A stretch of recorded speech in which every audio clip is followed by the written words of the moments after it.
दोस्तों सितंबर का महीना चल रहा है और लगभग बारिश खत्म हो चुकी है। अब उतनी ज़्यादा बारिश नहीं हो रही है और दोस्तों हमारे पौधे जो है बहुत ज़्यादा सा वो डल हो गया है बारिश के वजह से, उसकी पत्तियां पीली होने लगी है।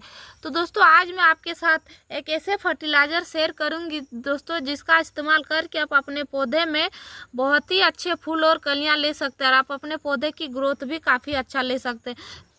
और दोस्तों हमारे पौधे में एकदम से ग्रोथ रुक गई थी, उसमें अच्छी ग्रोथ नहीं हो रही थी और पौधे की जो पत्तियां है इस तरह से पीली हो जा रही है। और अगर आपके पौधे की पत्तियां इस तरह से पीली हो जा रही तो नॉर्मल है दोस्तों, कोई कोई पौधे में पत्तियां पीली हो जाती है, जो पुरानी पत्तियां होती है वो सब पीली हो जाती है। लेकिन अगर आपके पौधे में बहुत ज़्यादा पत्तियां पीली हो रही है और उसमें कलियां नहीं बन रही है और फूल जो है खिल नहीं पा रहे हैं, तो दोस्तों समझ लीजिए आपके पौधे में जो है सारा न्यूट्रिशन ख़त्म हो गया है। क्योंकि दोस्तों पौधे में पत्तियां तब पीली होती है जब उसकी सारा न्यूट्रिशन ख़त्म हो जाती है, या तो फिर दोस्तों दूसरा आप अपने पौधे को बहुत ज़्यादा सुखा देते हैं। ज़्यादा दिनों तक अगर मिट्टी ड्राई हो जाती है दोस्तों, तो उससे भी जो है पौधा अपने पत्तियों को पीला करने लगता है। और तीसरा कारण होता है दोस्तों, जब पौधे में बहुत ज़्यादा पानी डाल देते हैं, मिट्टी उसकी चिपचिपी बनी रहती है, उस टाइम भी पौधा अपने पत्तियों को पीला करने लगता है। अगर आप देखते हैं आपके पौधे में अच्छे से फूल आ रहे हैं और पत्तियां पीली हो रही है, तो दोस्तों उसमें नॉर्मल होता है, जो पत्तियां पुरानी हो जाती है वो पीली हो जाती है। जैसे आप मेरे पौधे में देख सकते हैं, तो ये सब जो पत्तियां दोस्तों ये पुरानी हो चुकी है और मेरे पौधे में अच्छी मात्रा में फूल और कलियां आ रही है। तो ये नॉर्मल सी पत्तियां पीली होती है, वो पुरानी पत्तियों जो है कि फूल दे दे के पौधा ऊपर की ओर बढ़ता है तो नीचे की पत्तियां पीली हो जाती है। लेकिन आपके पौधे में एक बार भी फूल नहीं आए हैं, ना आपके पौधे की ग्रोथ हो रही है, ना आपके पौधे में इस तरह से कलियां बन रही है, उसके बावजूद आपके पौधे की पत्तियां पीली हो जा रही, तो दोस्तों उसमें बहुत सारे ऐसे पोषक तत्वों की कमी हो जाती है, जिसके वजह से पत्तियां पीली होना स्टार्ट कर देता है। जो कलियां बनती है दोस्तों, वो कलियां भी सूखने लगती है। तो दोस्तों आज मैं जिस खाद के बारे में आपको बता रही हूँ, उस खाद को अगर आप इस्तेमाल करेंगे तो आपके पौधे में भी बहुत सारे फूल भी ले सकते हैं। और आपके पौधे में दोस्तों अगर किसी तरह की चींटियाँ लगी हुई है, फंगस लगे हुए हैं, या तो फिर बहुत ज़्यादा जो मकड़ियाँ लग जाती है, उन सब से भी आप छुटकारा पाएंगे। क्योंकि दोस्तों बारिश के बाद दोस्तों हमारे पौधे में बहुत ज़्यादा फंगस लगने का डर रहता है और उसमें जो है बहुत ज़्यादा चींटियाँ बनी रहती है, जिससे हमारे पौधे जो है चींटियाँ लगने के कारण भी उसकी कलियाँ सूख के गिर जाती है और पौधे अपने पत्तियां पीली कर देती है। क्योंकि दोस्तों चींटियां जो होती है वो जड़ में भी लग जाते हैं और जड़ धीरे धीरे जड़ का जो रस है वो चूस लेती है। और बहुत सारे ऐसे चींटियां होती है जो कि कलियों में भी चिपक जाती है और कलियों का रस चूस लेता है, जिसके वजह से वो फूल जो है खिल नहीं पाते हैं, सूख के गिर जाती है। तो दोस्तों वो कौन सा खाद है जिसका इस्तेमाल करके आप अपने पौधे में बहुत सारे फूल और कलियां ले सकते हैं, तो आज की इस वीडियो में आपको बताऊंगी। नमस्ते दोस्तों, मैं हूं कविता, कविता के बगिया यूट्यूब चैनल में आप सभी का स्वागत करती हूं। तो चलिए वीडियो को शुरू करते हैं। दोस्तों खाद देने से पहले सबसे पहले आपको अपने पौधे की जो मिट्टी है उसको देख लेना है।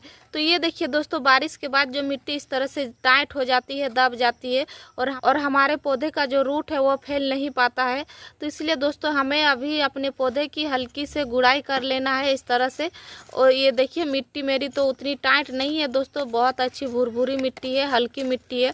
तो इस तरह से आप जब भी अपने पौधे को, नए पौधे को लगाते हैं, तो मिट्टी हमेशा ध्यान से बनाइएगा दोस्तों, एकदम उसकी मिट्टी वेल ड्रेन भुरभुरी होनी चाहिए। भुरभुरी मिट्टी बनाने के लिए दोस्तों आपको एक हिस्सा कंपोस्ट लेना होगा दोस्तों, एक हिस्सा बालू और एक हिस्सा आप चाहे तो कोकोपीट का इस्तेमाल कर सकते हैं। इन तीनों को अगर मिक्स करके आप बनाते हैं दोस्तों, तो मिट्टी आपकी बहुत ही अच्छी बनती है और आपकी मिट्टी जो है एकदम वेल ड्रेन बनी रहती है। तो दोस्तों इस तरह से मिट्टी को आपको भुरभुरी बना लेना है, गुड़ाई करके आपके जितने भी पौधे हैं दोस्तों, सभी पौधे की मिट्टी को आपको इस तरह से गुड़ाई कर देना है। और आपके पौधे के जो गमले में बहुत सारे ऐसे खरपतवार भी निकल आते हैं और पत्तियां जो पीली हो जाती है वो सूख के, तो सबको आपको इस तरह से हटा देना है, रहने नहीं देना है पौधे में। इस तरह से सूखी पत्तियां और घास जो रह जाता है दोस्तों, और हम अपने पौधे में पानी डालते हैं, तो सूखी पत्तियों के वजह से वो हमारे पौधे में फंगस लग जाती है। तो इसीलिए हमें अपने पौधे की जो मिट्टी है उसको हमेशा साफ सफाई बना करके रखना है। तो इस तरह से आपको भी मिट्टी की गुड़ाई कर लेना है दोस्तों। चलिए आप देखते हैं खाद कौन सा देना है। तो दोस्तों आज मैं अपने पौधे में 3 किस्म का खाद मिलाऊंगी दोस्तों, उसके बाद अपने पौधे में इस्तेमाल करूंगी। तो पहला जो है दोस्तों आप देख रहे हैं ये है चाय पत्ती। दोस्तों आपको यहाँ लेना है 1 चम्मच चाय पत्ती। आप चाहे तो दोस्तों फ्रेश चाय पत्ती भी ले सकते हैं, या तो फिर अगर आप उबली हुई चाय पत्ती का धो कर रखे हैं तो आप उसका भी इस्तेमाल कर सकते हैं। तो दोस्तों पहला चीज़ तो हम यहाँ चाय पत्ती लिए हुए हैं, और दूसरा चीज़ हमें क्या लेना है, और दूसरा चीज़ जो हम यहाँ ले रहे हैं दोस्तों ये है नीम खली। दोस्तों नीम खली का इस्तेमाल करने से क्या होता है, हमारे पौधे में किसी तरह का फंगस, चींटी वगैरह कीड़े मकोड़े से दूर रखता है। और ये जो चाय पत्ती है दोस्तों ये हमारे पौधे को कंपोस्ट की तरह काम करता है, हमारे पौधे की मिट्टी को एसिडिक बनाती है और हमारे पौधे में अच्छी ग्रोथ होती है, फूल फल आने में काफ़ी मदद मिलता है। और दोस्तों तीसरा चीज़ जो हम यहाँ मिलाने वाले हैं वो है एप्सम सॉल्ट।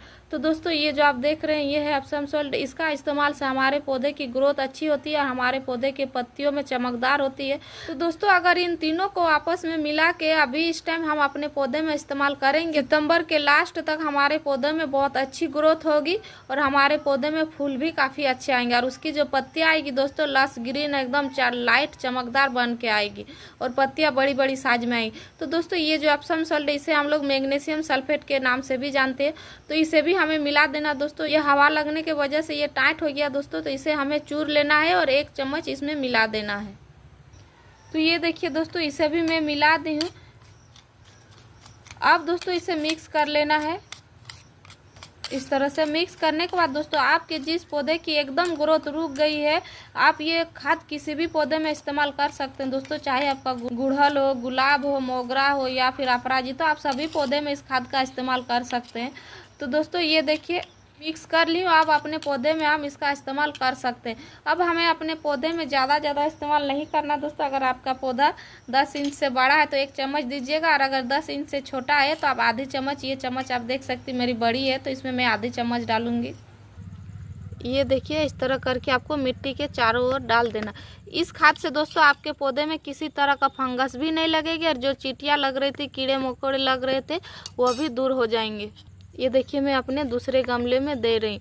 तो दोस्तों मैं यहाँ 2 गमले के लिए बनाई थी, तो मेरे दोनों गमले में बहुत अच्छी तरह से हो गया है। अब जो दोस्तों इसे हमें मिला देना है। मिलाने के बाद हमें इसमें पानी डाल देना है। इस तरह से पानी डालना ज़रूरी है दोस्तों, क्योंकि आप देख सकते हैं मेरी मिट्टी जो है बहुत ज़्यादा सूखी हुई है, बारिश एकदम नहीं हो रही है। हम लोग का इधर 8-10 दिन से अभी तक थोड़ा सा भी बारिश नहीं हुआ है, बारिश एकदम रुक गई है। तो दोस्तों अब इसमें हम पानी डालेंगे। तो ये देखिए दोस्तों इस तरह से आपको पानी डाल देना है, और इस खाद का अभी ज़रूर आप अपने पौधे में इस्तेमाल कीजिए। इसके इस्तेमाल से दोस्तों आपके पौधे में फूल और कलियां भी बहुत अच्छी मात्रा में आएगी, और आपके पौधे में न्यू ग्रोथ भी काफ़ी सुंदर आएगी। आप देख सकते हैं मेरे पौधे में कितनी अच्छी न्यू ग्रोथ आ रही है। ये मेरा मोगरा का पौधा दोस्तों, इसमें कलियाँ भी बन रही है। और ये आप देख सकते हैं मेरा गुलाब का पौधा है, इसमें भी बहुत ही अच्छे न्यू ग्रोथ आना स्टार्ट हो गया। तो आप अपने सभी पौधों में इस खाद का इस्तेमाल अभी कर लीजिए। सितंबर के लास्ट तक दोस्तों आप अपने पौधे का रिजल्ट देखिएगा, कमाल की रिजल्ट रहेगी। तो दोस्तों इस वीडियो में दी गई जानकारी अगर आपको अच्छी लगी है तो वीडियो को लाइक, शेयर, कमेंट कीजिएगा, और मेरे चैनल में नए आए हुए हैं तो मेरे चैनल को सब्सक्राइब भी जरूर कर लीजिएगा। इस वीडियो को पूरा देखने के लिए आपका धन्यवाद। मिलते हैं एक नए वीडियो में। नमस्कार।